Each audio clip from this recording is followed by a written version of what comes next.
More than the residents, I think what we have been doing and what we will continue to do is, like I said, we have devised a strategy to evacuate all these lower-lying areas to begin with, and especially in Musi and also all other tank adjoining areas.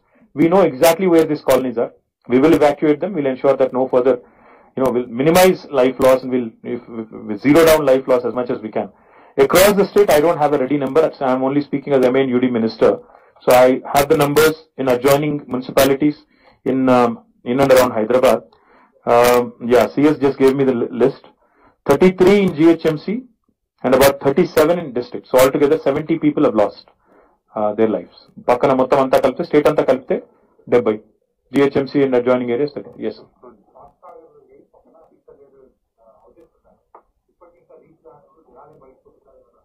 We'll take it up immediately, brother. Maaku social media ద్వారా కూడా చాలా మంది చెప్తా ఉన్నారు. ఎక్కడికక్కడ అట్లా కూడా alert గా ఉన్నాం, రెస్పాండ్ అవుతా ఉన్నాం. I request principal secretary MA and UD to respond to Fox Sagar. అక్కడ మా ఎమ్మెల్యే గారు కూడా వివేకానంద్ గారు కూడా తిరుగుతా ఉన్నారు. Will take care brother. Anyways, ఇంకా దయచేసి నా విజ్ఞప్తి ఏంటంటే you also please stay safe. మీరు కూడా కొన్ని చోట్ల రిపోర్టింగ్ చేసేటప్పుడు మీరు కూడా నీళ్ళలో దిగి అక్కడ ఇక్కడ రిపోర్టింగ్ చేస్తా ఉన్నారు. జాగ్రత్త. ఎందుకంటే వరద ఉధృతి మళ్ళా మీకేమన్నా అయితే ఇంకా మాకు లేని ఇంకొక చిక్కు కూడా వస్తుంది. కాబట్టి మమ్మల్ని బదనాం చేయకండి, మీరు కూడా సేఫ్ గా ఉండండి అని చెప్పి విజ్ఞప్తి. Thank you. ఏమంటారు? ఈ ఇయర్ బ్రదర్, ఈ ఇయర్ అస్తవ్యస్తం అయిపోయింది జనజీవితం. ఇప్పటికే మొన్ననే 2 రోజులు హాలిడేస్ డిక్లేర్ చేశాము. Will continue to watch. అంటే నేను I'm not saying no, will watch. Will continue to watch the intensity and then will respond. Thank you. ఇప్పటికే మరి వాటిని కూలగొట్టాము. గడిచిన వారం రోజులుగా ఒక 59 స్ట్రక్చర్స్ కూలగొట్టాము. వాటితో పాటు ఇంకా కొంతమందికి నోటీసులు ఇచ్చాం. కొంతమంది ఫోర్సిబుల్ గా కూడా ఇవాక్యుయేట్ చేశాం.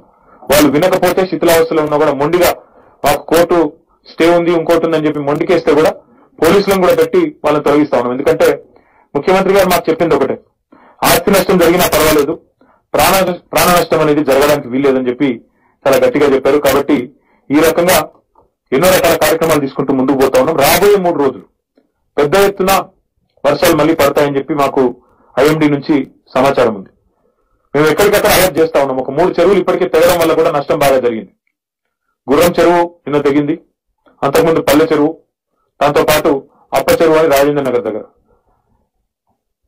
నేను రోజు చూస్తా ఉన్నాను పత్రికల్లో కానీ సోషల్ మీడియాలో కానీ చాలా మంది అంటా ఉన్నారు, నగరంలో చెరువులు అతిక్రమణకు గురయ్యాయి, నాలాలు అతిక్రమణకు గురయ్యాయి అని అంటా ఉన్నారు. వాస్తవమే, అందులో అనుమానం కూడా లేదు. మా దగ్గర రిపోర్ట్స్ కూడా ఉన్నాయి. కిర్లోస్కర్ కమిటీ రిపోర్ట్ ఉంది, వారెంట్స్ రిపోర్ట్ ఉంది, శాటిలైట్ చిత్రాలు ఉన్నాయి. ఎప్పుడు ఎక్కడ కబ్జా అయింది, ఏది కబ్జా గురైందో కూడా మా దగ్గర అన్ని కూడా ఉన్నాయి, వివరాలు ఉన్నాయి. కానీ ప్రస్తుతం మా ఫోకస్ అంతా కూడా ప్రజల్ని ఈ రాబోయే 3 రోజుల్లో జరిగే వర్షాల నుంచి కాపాడుకోవడం మీద ఉంది. తర్వాత మిగతా అంశాలన్నీ కూడా సావధానంగా మాట్లాడవచ్చు. ఎందుకంటే ఇది ఒక రోజు, ఒక గంటనో, ఒక గడియలోనో జరిగింది కాదు. ఈ ఆక్రమణలు కానీ, ఇళ్ల నిర్మాణాలు కానీ, నాలాలకు అడ్డంగా కబ్జాలు పెట్టడం కానీ, లేదా చెరువుల్లోకి దూరి కట్టడం కానీ, ఇది ఓవర్ నైట్ జరిగింది కాదు, ఇంకోటి కాదు.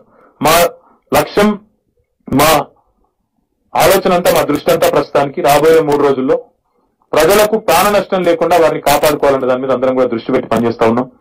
గౌరవ చీఫ్ సెక్రటరీ గారిని ఇప్పుడు నేను వారు కలిసి కూర్చొని సమీక్ష చేసినప్పుడు కొన్ని బోట్స్ అదనంగా కావాలేమో, ఎందుకంటే ఎక్కడికక్కడ కాలనీలన్నీ కూడా జలమయం అయితే ఉన్నాయి. పెద్దవాళ్ళని తరలించడానికి, పెద్ద వయసులో ఉన్న వారిని తరలించడానికి ఇబ్బంది అవుతుందంటే మన దగ్గర ప్రస్తుతం మన రాష్ట్రంలోనే మన జిహెచ్ఎంసీ టీం దగ్గరే ఒక 18 బోట్స్ ఉన్నాయి.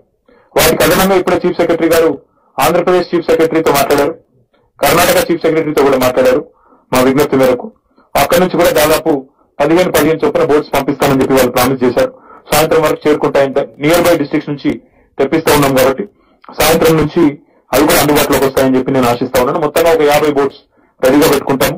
వాటితో పాటు ఆర్మీతో కూడా మాట్లాడాము, ఆర్మీని కూడా అలర్ట్ చేశాము. మీరు అవసరమైతే మీరు రంగంలోకి దిగాల్సి ఉంటుందని చెప్పాము.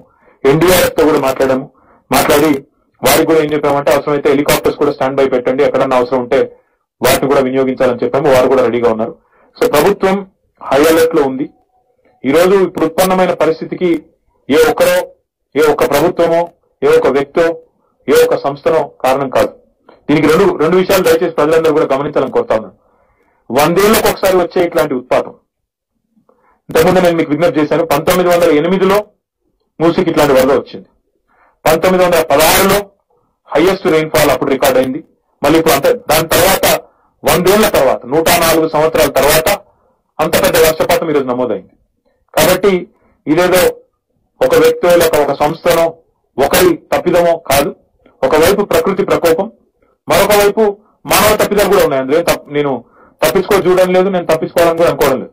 మానవ తప్పిదాలు, ప్రభుత్వాల తప్పిదాలు, సమాజంలోని మనందరం కూడా మనుషులుగా ఉన్న మనందరి తప్పిదాలు, చెరువుల ఆక్రమణలు, చెరువుల్లో నాళాల్లో ప్లాస్టిక్లు, ఇష్టం వచ్చిన వ్యర్థాలు వేయడం, ఎక్కడికక్కడ ఇవన్నిటి సమిష్టి ఫలితం ఈరోజు మనం అనుభవిస్తా ఉన్నాం.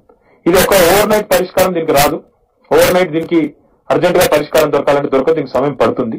కానీ ప్రస్తుతం మా దృష్టి అంతా కూడా ప్రజల ప్రాణాలు కాపాడాలి, ప్రజలను ఎట్టి పరిస్థితుల్లో ప్రాణ నష్టం లేకుండా బయటేయాలి ఈ సందర్భం నుంచి అని చెప్పి మేమందరం కూడా కలెక్టివ్ గా పనిచేస్తా ఉన్నాం. ఒక విజ్ఞప్తి ప్రత్యేకంగా ఏమంటే, నేను ఇందాక మా కమిషనర్ గారిని అడుగుతున్నప్పుడు వారు చెప్తా ఉన్నారు, సార్ ఒక ఇంట్లో గ్రౌండ్ ఫ్లోర్ ఉండి పైన 2 ఫ్లోర్స్ ఉంటే పైన వెళ్ళి ఉంటున్నారు సార్, కింది గ్రౌండ్ ఫ్లోర్ మాత్రం ఖాళీ చేయించగలుగుతున్నాం, అక్కడి నుంచి ఇవాక్యుయేట్ చేస్తున్నాం, కానీ చాలా మంది పోయి పైన ఉంటాం, మాకు ఇక్కడ బాగానే ఉంది అంటున్నారు అని చెప్పి వారు చెప్తా ఉన్నారు జిహెచ్ఎంసీ కమిషనర్. ఇది మంచిది కాదు. ఎందుకంటే వరుసగా 10 రోజులు 15 రోజులు నీళ్లలో ఉంటే ఆ స్ట్రక్చర్ కూడా వీక్ అయిపోయే ప్రమాదం ఉంటుంది. మళ్ళీ అది పడిపోతే లేనిపోని చికాకులు కూడా వచ్చే అవకాశం ఉంటుంది. కాబట్టి ఈ లోతట్టు ప్రాంతాల్లో ఉన్న ప్రజలందరికీ నేను విజ్ఞప్తి చేస్తా ఉన్నాను, ప్రభుత్వం తరఫున విజ్ఞప్తి చేస్తా ఉన్నాను, దయచేసి మీ లైఫ్ రిస్క్ లో పెట్టుకోకండి. ఎందుకంటే ప్రభుత్వం మిమ్మల్ని అందరినీ తరలించి ఒక తాత్కాలిక క్యాంపుకు తరలించి నీ వాటర్ తగ్గేదాకా 3-4 రోజులు మాకు గ్యాప్ వస్తే చాలు. 3-4 రోజులు గ్యాప్ వస్తే నీళ్ళన్నీ వెళ్ళిపోతాయి. కానీ గ్యాప్ లేకుండా, తెరిపి లేకుండా వర్షం రావడం వల్ల ఇబ్బంది అవుతా ఉంది. వర్షం తగ్గట్లేదు, వరద నీరు తగ్గడం లేదు. కొంతమంది మిత్రులు రాస్తా ఉన్నారు ఇంకా జలమయమైన కాలనీలో వరుసగా వర్షాలు పడుతున్నాయి కాబట్టి unfortunately we're not able to drain out the water, it's not receding. So my appeal to you, my request to you, ప్రతి ఒక్కరూ దయచేసి ఈ లో లయింగ్ ఏరియాస్ లో పైన ఫ్లోర్ లో ఉన్న వాళ్ళు కూడా పునరావాస కేంద్రాలకు తరలండి, క్యాంప్స్ కి రండి. మీకు అన్ని కూడా అక్కడ ఏర్పాట్లు ఉన్నాయి. ఫుడ్ ఉంటుంది, టాయిలెట్స్ ఉన్నాయి, డ్రింకింగ్ వాటర్ ఉంది, బ్లాంకెట్స్ ఉన్నాయి. మీరు కట్టుబట్టలతో వస్తే చాలు. అక్కడ అన్ని ఏర్పాట్లు కూడా ప్రభుత్వం మందులతో సహా, కరోనా టెస్టులతో సహా, మాస్కులతో సహా అన్ని ఏర్పాట్లు ప్రభుత్వం చేస్తున్నది. And more than the residents, I think what we have been doing and what we will continue to do is, like I said, we have devised a strategy to evacuate all these low-lying areas to begin with. And India's best NEET institute now in Hyderabad. Shaheen Group of Institutions presents the leading institution for its achievement in NEET results.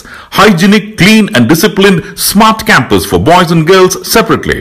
Shaheen Academy, Hyderabad. Our students have attained 1,000 plus free government medical seats in the last 5 years. Hurry up. Admissions are now open at Charminar, Aramghar and Malakpet. Hurry up. Now. Limited seats available.